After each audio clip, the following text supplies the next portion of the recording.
د کلام دپاره بلنه ورکوم د ملکند ملګري نصیر زمان صاحب ته چې هغوی خپل کلام زموږ سره شریک کړي. نصیر زمان: ډېره مننه.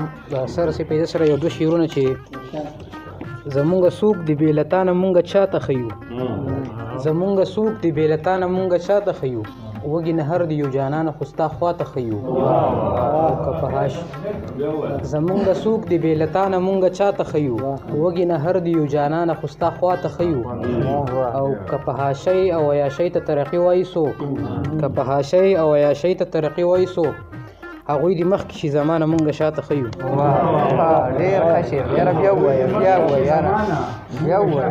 که په حاشۍ او عیاشۍ ته ترقي وایي څوک، هغوی د مخکې شي زمانه مونږ شاته ښیو. ډېر زبردست شعر دی یاره. یو غزل دی چې د هغې نه مخکې یو دوه شعرونه چې ناوې به د امن په ژوندون راشي که نه، چې ناوې به د امن په ژوندون راشي که نه، ښې ورځې به هم چېرته په پښتون راشي که نه. او کلونه خو تېرېږي ډېر تېر شول ډېر به تېر شي، کلونه خو تېرېږي ډېر تېر شول ډېر به تېر شي، زمانه چې په مونږ کې به بدلون راشي که نه. غزل مطلب دی چې قسم په خدای دی چې د خدای قرآن ته نه ګوري څوک، هر سړی بل ته ګوته نیسي ځان ته نه ګوري څوک.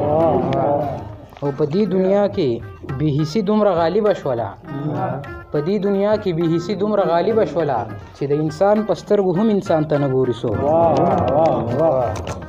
چې خپل عزت هم خرڅوي د لږ شهرت لپاره، چې خپل عزت هم خرڅوي د لږ شهرت لپاره، پته او پښتو غیرت حیا ایمان ته نه ګوري څوک. زد وي راخستی که نه نیم نیم اوبه کېږي ورته، زد وي راخستی که نه نیم نیم اوبه کېږي ورته، دا څومره سخته وي چې خپل جانان ته نه ګوري څوک. زد وي راخستی که نه نیم نیم اوبه کېږي ورته، دا څومره سخته وي چې خپل جانان ته نه ګوري څوک.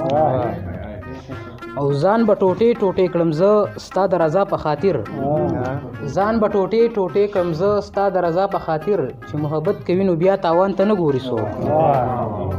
زه خو په سترګو بې له تا نه چاته نه ګورمه، زه خو په سترګو بې له تا نه چاته نه ګورمه، که ته راګورې ناشنا زمان ته نه ګوري څوک.